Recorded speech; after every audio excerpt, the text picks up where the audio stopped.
Okay, our next project is our rear drum brakes. So we'll go through it and I'll just show you kind of what I do, and you can use it as a guide if you want, or maybe you learn something, you want to combine it with what you do, that's fine.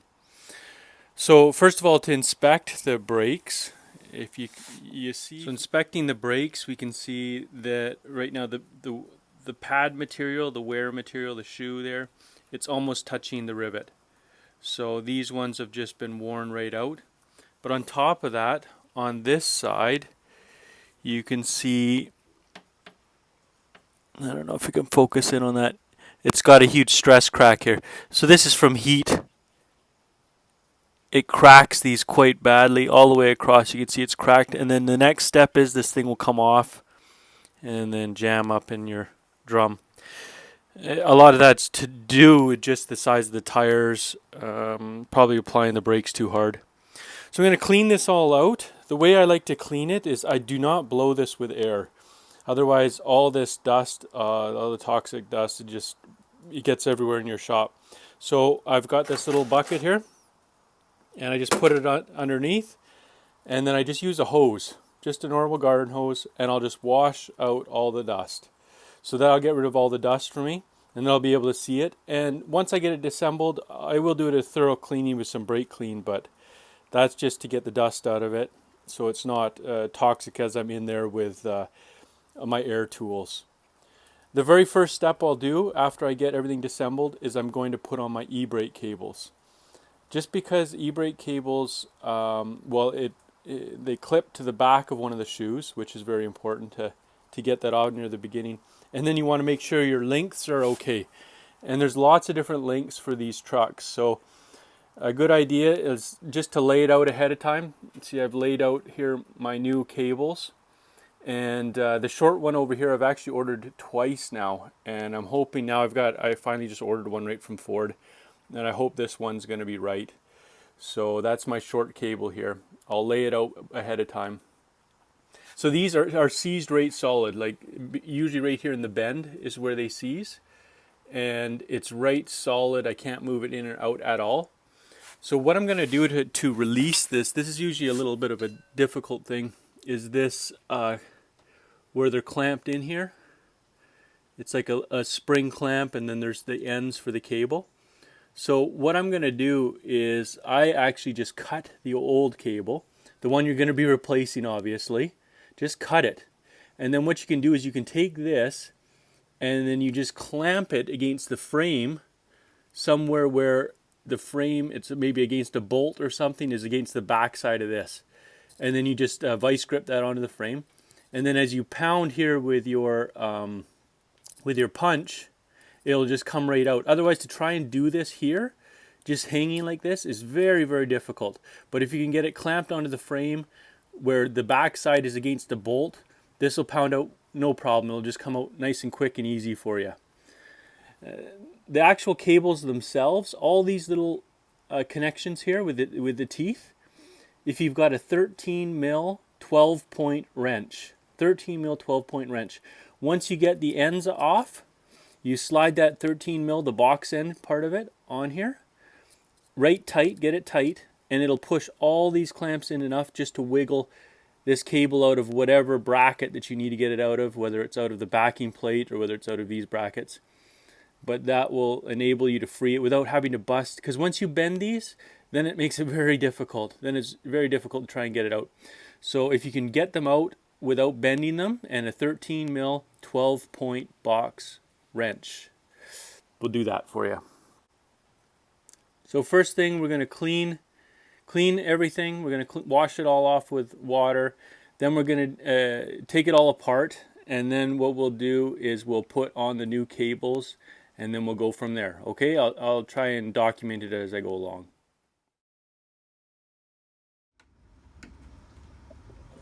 There you go. That's all that gross dust, the brake dust in there, and it's all contained. It's not getting in the air and you're not breathing it.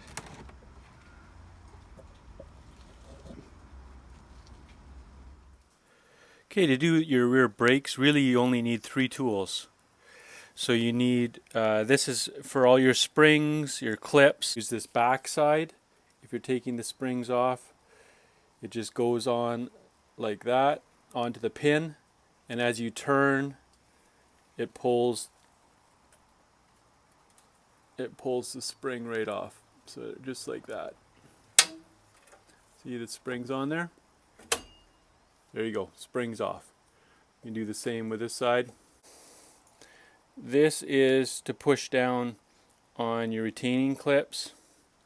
These little clips, and they're spring loaded right in here in the corner. It's difficult to see there, but there's the spring with the little plate and the pin that comes through here, so you can just push down on that and then turn it, and then it'll pop off and you can pull your pins out, and then that frees up your shoes.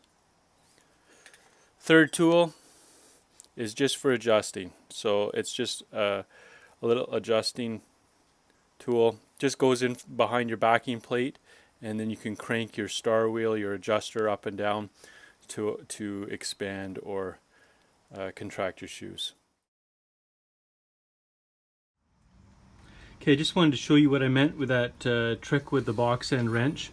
So here we have the wrench. This is just a half, same thing, 13 mil half inch, and it's 12 point at the back on the box end. So if you just take that and you slide it over your cable, just like that, onto where those little tangs are, and you hold it in, and then you just push this right in flat, just twist it, push it in. So it's pushed all those tangs down, and then you just take and you can pull the cable out. So just like that, it comes out, and it's all in one piece. They're not all bent up. Otherwise they can be pretty difficult.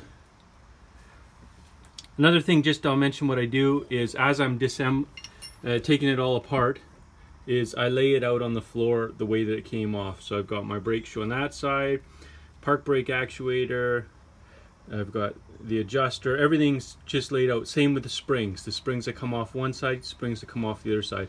I also only do one side at a time. That way you can always go back to it, take a look.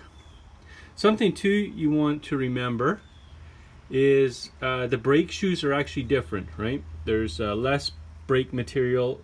There's the leading and the trailing.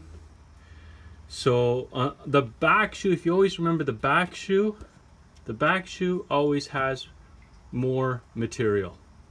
So the back shoe always has more material. So when you look at your brake shoes, there'll be the less material on one, more on the other. Just put the bigger brake shoe to the back. Okay, other than that, because they are interchangeable, this smaller one here could go to that side. Just flip it and it can go to that side. Same thing. But you want the bigger brake shoe, the more material at the back. Okay, so I'm just going to clean this up now and get her going back together. Okay, so we have this all cleaned up here now, and to do that I just have this wire wheel that goes on a drill. Just clean that up a bit, and then you can see the spots that I put the anti-seize on, and this is the high heat anti-seize, just around where the shoes pivot up top, the pivot pin, and then all the pads where they sit. So here's how the e-brake lever connects to the shoe. You can see, first of all, I clean this up. I put a little anti-seize between the two here. And then there is one of these little wave washers here, spring washers that go underneath. And then this. So here's the finished product. You can see the bigger shoe on the back, smaller shoe on the front, pivot. I use lots of the anti-seize on it. New e-brake cable back there. Just try and go slow enough so you can kind of see the layout here. The spring holds that little bracket in for the cable, for the self-adjusting cable. Cable goes all the way down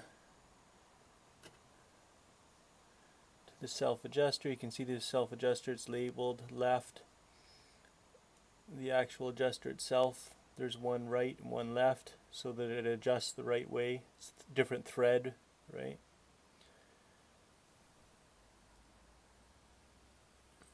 And there's the spring way up in there. You can see that spring in there.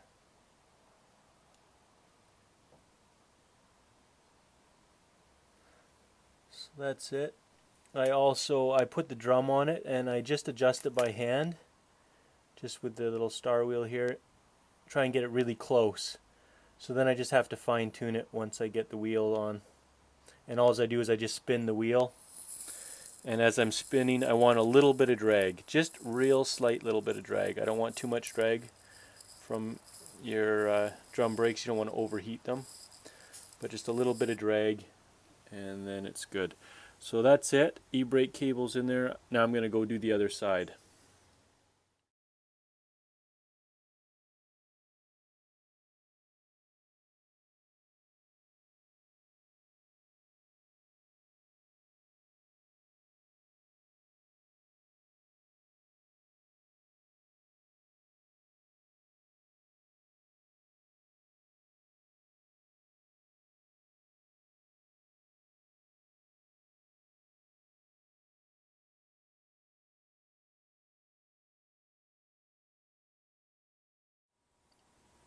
So I have my emergency brake cables there run now through the frame, over top.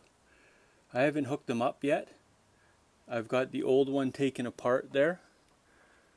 And now I'm going to replace the ratcheting assembly, the foot pedal inside. It's the spring is not working in it. So here's one I got from a junkyard. So you can see there's 3 bolts to hold this thing in there. There's one at the very top, right up by where the pedal is. There's one at the back, right there. And then there's one at the bottom that's very easy to get. When you're pulling these things out of a junkyard, or if you're pulling any used one out, one way to do it is just to take your foot, if you can look down below, and just step on the cable. Step on the cable as hard as possible. And then get a pick or some small little screwdriver and you insert it through this hole here. So what that does is it takes the pressure off the spring, and then you stop it right where it is, and then you can, if you can see in there, you can take the emergency brake cable off right there. So I'm going to try and set up the camera here and show you. It's a little bit dark under here, but just so you get kind of an idea how this thing goes together, and then how we take out the old one, put in the new one.